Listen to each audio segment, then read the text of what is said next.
अनंत पद के मित्रों से मेरा यही कहना है कि अनंत श्री की देशना को दूर दूर तक पहुंचाए और आपके जीवन के विकास के लिए हमसे जो भी बन पड़ेगा हम लोग करेंगे।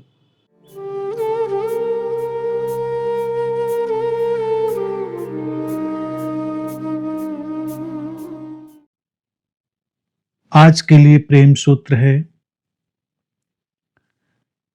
प्रेम वो शिखर है जिसकी ऊंचाई पर घाटी खिलखिलाती है, और प्रेम वो घाटी है जिसकी गहराई में शिखर मुस्कुराता है।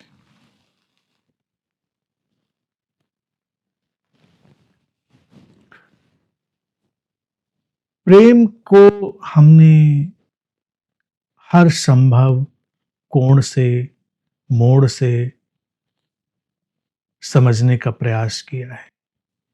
प्रेम सूत्रों ने हमारे लिए प्रेम के हर रंग को हमारी चेतना के आंगन में उतारा है। ये सूत्र प्रेम की आत्यंतिक व्यवस्था का सूत्र है, जहां पर शिखर चेतना और घाटी चेतना एक दूसरे में लय होते हैं। प्रेम शिखर भी है, प्रेम घाटी भी है, प्रेम फुलनेस भी है और प्रेम एम्प्टीनेस भी है। जब एम्प्टीनेस और फुलनेस का एक नृत्य शुरू हो जाए, जब घाटी और शिखर का मिलन परिपूर्ण हो जाए, तो वही प्रेम की परिपूर्ण घटना होती है। सूत्र कहता है कि प्रेम वो शिखर है जिसकी ऊंचाई पर घाटी खिलखिलाती है। शिखर है journey of fullness, journey of inclusiveness, सब कुछ को शामिल करते चले जाने की प्रक्रिया। वो शिखर की यात्रा है जहां सब कुछ हमारे होने में शामिल होता है। और घाटी, घाटी है जर्नी ऑफ एक्सक्लूसिवनेस, नेति नेति, जहां हम पूरी तरह खाली हो जाते हैं। ये भी नहीं, ये भी नहीं। जीवन में ये दो व्यवस्थाएं हैं। सामान्य मनुष्य जब सामान्य बुद्धि से देखता है तो दोनों व्यवस्थाओं को अलग अलग देखता है, लेकिन प्रेम में गया हुआ व्यक्ति, प्रेम की ऊंचाई में ठहरा व्यक्ति ये देख पाता है कि दो अलग नहीं हैं। जब सब कुछ है और जब कुछ भी नहीं है, ये दोनों किसी बिंदु पर मिलते हैं। वही बिंदु प्रेम है। इसीलिए जब प्रेम के शिखर की ओर हम बढ़ते हैं और इस अस्तित्व का सब कुछ हमारा हिस्सा बन जाता है, कुछ भी हमसे बाहर नहीं रह जाता, तब उसकी ऊंचाई पर घाटी खिलखिलाती है। उसकी ऊंचाई पर आत्यंतिक संभावनाओं का जो नृत्य चल रहा होता है, उसकी ऊंचाई पर जाकर जो हमारे ना होने की घटना है, जो एम्प्टीनेस है,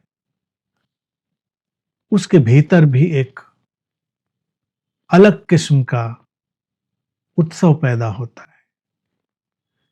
ये घाटी और शिखर मानवीय जीवन के अलग अलग उत्सव के आयाम है। ये ठहरे हुए नहीं हैं, गतिशील हैं। इसीलिए सूत्र कहता है कि जब प्रेम घाटी की तरह से हमें अनुभव में आता है, तो उसकी गहराई में शिखर मुस्कुराता है, गहराई में शिखर मिल जाता है। अब हम कैसे चलेंगे, हम किस रास्ते से चलेंगे, ये हमारे अपने अपने व्यक्तित्व पर निर्भर करता है। उस व्यक्तित्व में कोई भेद नहीं है कि ये अच्छा है, ये कम अच्छा है, ये ज्यादा अच्छा है, ये होना चाहिए, नहीं होना चाहिए, ऐसा नहीं। प्रेम के दो ही तरीके होंगे अप्रोच करने के, शिखर की तरह का वे और घाटी की तरह का वे।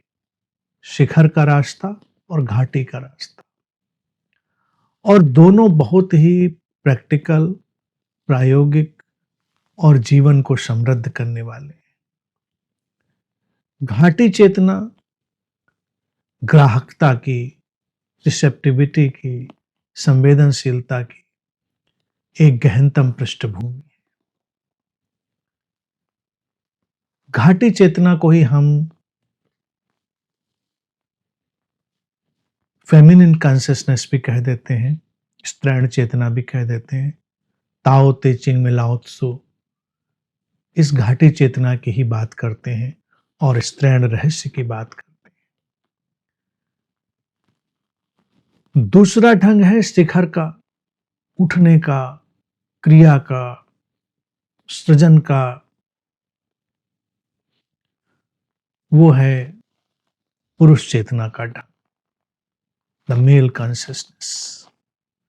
अब जब स्त्रैण रहस्य कह दिया जाता है तो आधी बात छोड़ दी जाती है, तो लोगों को लगता है स्त्रैण रहस्य ही होता है, पुरुष रहस्य नहीं होता।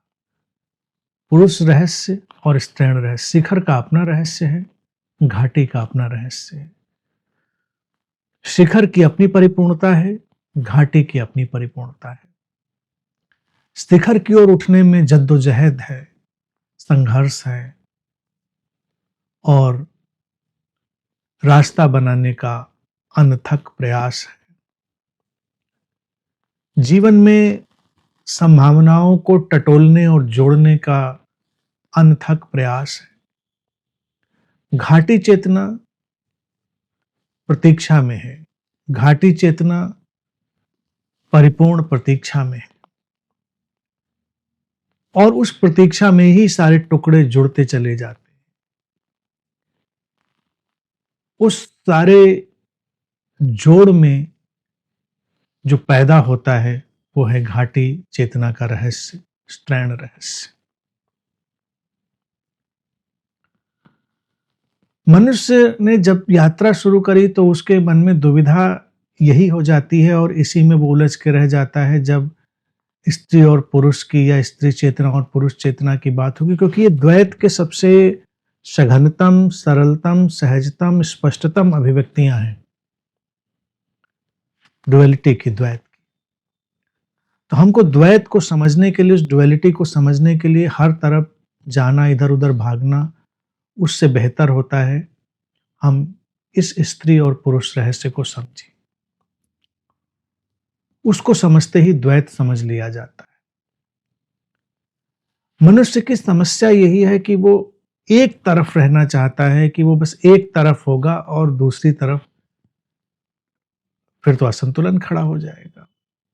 और यहां दोनों यात्राएं होंगी, दोनों गतिविधियां होंगी। दोनों ध्रुव महत्वपूर्ण होते हैं जीवन में, विपरीतताओं के दोनों ध्रुव महत्वपूर्ण होते हैं और हमको कोई तुलना नहीं करनी चाहिए, किसी भी तुलना की कोई आवश्यकता नहीं।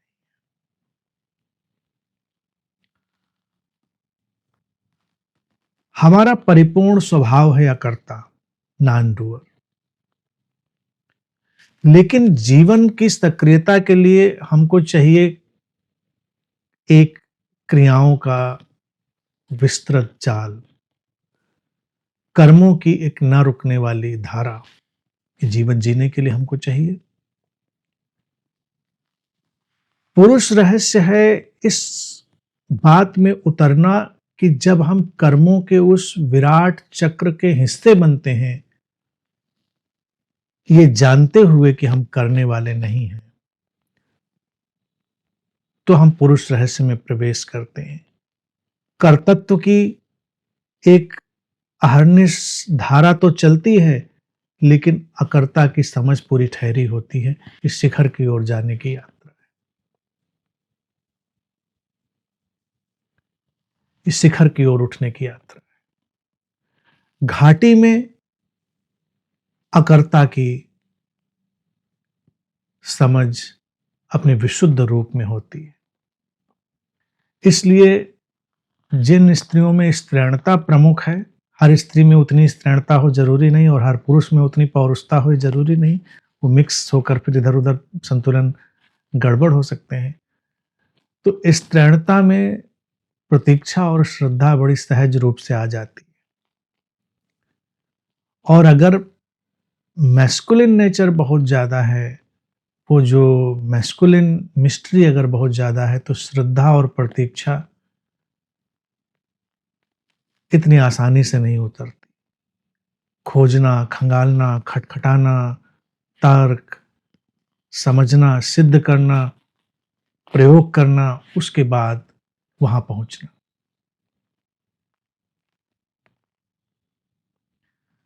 अंतर इतना ही है, वहीं पर स्त्री भी पहुंचती है, वहीं पुरुष भी पहुंचता है। स्त्री कह सकती है कि जहां तुम पहुंचे छलांगे लगाकर, वहां मैं भी पहुंची, मगर धीरे धीरे। इतना ही अंतर होगा। एक तरफ छलांगे लगेंगी और एक तरफ आहिस्ता से नृत्य में कदम उठेंगे। ये उस रहस्य के अंतर पर घटी हुई क्रियाशीलताएं हैं, एक्टिविटीज हैं, एक्टिवाइजेशंस हैं। सूत्र शिखर और घाटी के इस मिलन पर है। स्त्रैण और पुरुष रहस्य पर हम विस्तार से कभी बात करेंगे और दोनों की अपनी खूबियां हैं, उनको हमें समझ लेना होगा, तो जीवन बहुत खूबसूरत होगा। अब ये जो द्वैत का सारा नृत्य है, ये सूत्र जो उस द्वैत को खूबसूरती से उभार रहा है, वो क्या बता रहा है? शिखर में घाटी और घाटी में शिखर, स्त्री में पुरुष और पुरुष में स्त्री।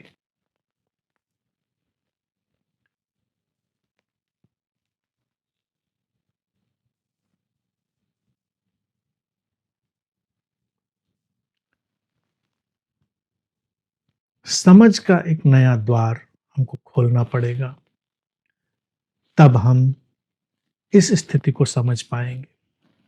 पकड़ना और छोड़ना, इन दोनों का संतुलन।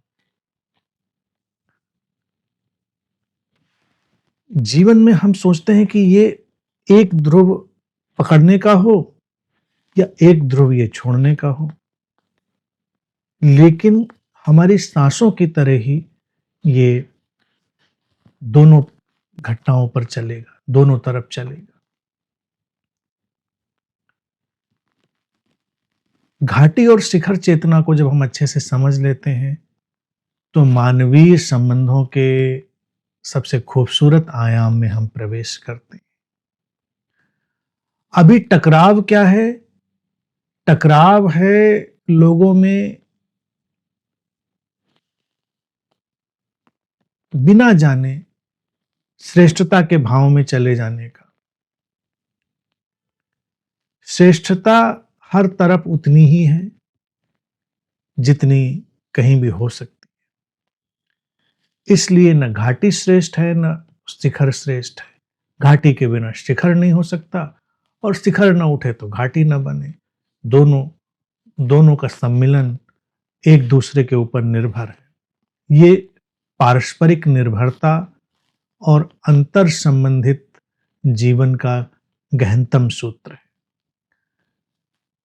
तो इसलिए स्त्री और पुरुष, इन दोनों के बीच गहन संतुलन जब आता है, तो प्रेम का ये शिखर अनुभव और घाटी अनुभव घटता है। स्त्रियों को एक्सट्रीम फेमिनिस्ट नहीं होना है और पुरुषों को पुरुषवादी नहीं होना है। दोनों इस संतुलन को बिगाड़ देते हैं। फेमिनिस्ट होना ही क्यों है और मैस्कुलिनिस्ट होना ही क्यों है? ये जीवन के खूबसूरत अभिव्यक्तियां हैं। हमको कुछ अलग से लाना ही क्यों है?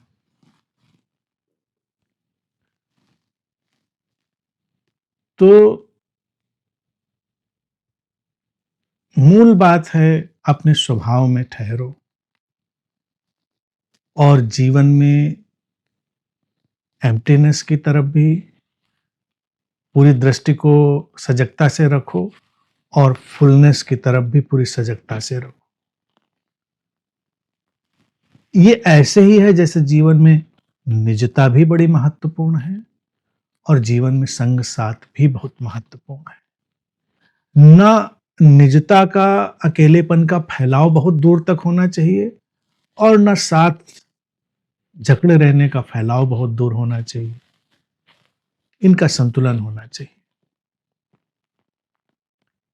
जैसे हर 2 घंटे जागने के पीछे 1 घंटे की नींद वैज्ञानिक रूप से जरूरी होती है, ऐसे ही 2 घंटे संगसाथ के पीछे 1 घंटा निजता का होना चाहिए, तो संतुलन बड़ा अच्छा बन जाता है। फिर कभी कोई टकराव नहीं होता और कभी कोई सफोकेशन नहीं होता।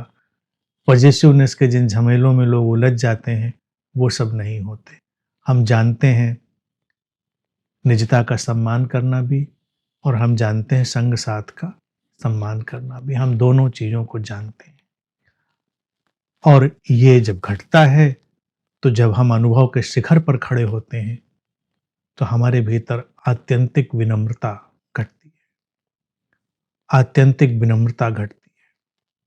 वही है घाटी का खिलखिलाना। शिखर पर घाटी का खिलखिलाना ये है जब हम अपनी संभावनाओं के ऊंचाई पर पहुंच जाते हैं तो हमारे भीतर आत्यंतिक विनम्रता, अल्टीमेट ह्यूमिलिटी व्याप्त रहती है। और जब घाटी में शिखर मुस्कुराता है तब ये वो व्यवस्था है जब हम चरम ग्राहकता में, एक्सट्रीम रिसेप्टिविटी में, अनंत प्रतीक्षा में, इटर्नल वेटफुलनेस में ठहरे होते हैं और हमारे भीतर की कोमलता, मृदुता, संवेदनशीलता अपने चरम पर होती है, लेकिन उसमें भी एक तीव्रता और तीक्ष्णता, शार्पनेस बनी होती है। घाटी हमको संभालती भी है और घाटी हमको समाप्त भी कर सकती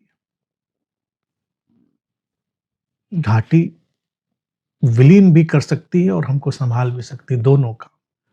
तो घाटी में छुपा हुआ शिखर घाटी के उस स्वरूप को संतुलित कर देता है जब हम घाटी को टेकन फॉर ग्रांटेड ले सकते हैं कि उसमें तो लुढ़क कर गिरेंगे ही, शिखर से कुछ जाएगा तो घाटी में जाएगा ही नहीं, वो रिसाइकल हो जाएगा, समाप्त हो सकता है। घाटी उसको पूरी तरह से अपने अंदर समाहित कर सकती है। ये उसके भीतर की शार्पनेस है। तो घाटी चेतना में खड़े हुए व्यक्ति के अंदर एक दर्प होगा, एक आभा होगी और वो एक बड़ा ही कोमलता और शक्ति का सम्मिश्रण होगा, होना भी चाहिए। और शिखर पर खड़े हुए व्यक्ति के लिए जो संभावना का स्वरूप ठहर गया है उसमें अतिशय विनम्रता का, मृदुता का स्वरूप भी होना चाहिए। तभी हम कहेंगे कि हाँ ऐसा हुआ होगा। अन्यथा व्यक्ति कहीं अगल बगल टहल रहा होगा, न शिखर की ओर गया होगा न घाटी की ओर गया होगा। तो ये दोनों का आत्यंतिक संतुलन और यही प्रेम है। जब ऐसा घटेगा तो प्रेम स्वाभाविक रूप से घटेगा और प्रेम घटेगा तो भी ऐसा ही घटेगा। थोड़ा रहस्यमयी है ये, काफी कुछ स्पष्ट है और थोड़ा थोड़ा रहस्यमयी है, क्योंकि घाटी चेतना में रहस्य शामिल ही रहता है और शिखर चेतना में रहस्यों को उजागर करने की प्रक्रिया चलती है और घाटी चेतना में रहस्यों को बचाए रखने, बनाए रखने और रहस्यों को निर्मित कर देने की प्रक्रिया चलती है। तो एक अजीब सी चीज चलती है। अगर किसी गुरु को भी देखो, किसी बुद्ध को भी देखो, जब वो सारे रहस्यों से पर्दा उठा रहा होगा तो उसके चारों तरफ एक और गहरा रहस्य निर्मित होता चला जा रहा होगा, क्योंकि शिखर की ओर जैसे जैसे वो जा रहा होगा घाटी की खिलखिलाहट और बढ़ रही होगी। तो जितना रहस्यों से पर्दा उठाना, उतना ही रहस्यमयी कुछ पीछे पीछे निर्मित हो जाना, ऐसा घटता है। और जब कोई घाटी में प्रवेश कर रहा होगा, अर्थात रहस्य में ही जा रहा होगा, तो ऐसा लगेगा जैसे सदियों का कुछ छुपा हुआ रहस्य अनावृत होता जा रहा है, खुलता जा रहा है। गांठें खुलती जा रही हैं, जो रास्ते नहीं दिखते थे वो सब मिलते जा रहे हैं।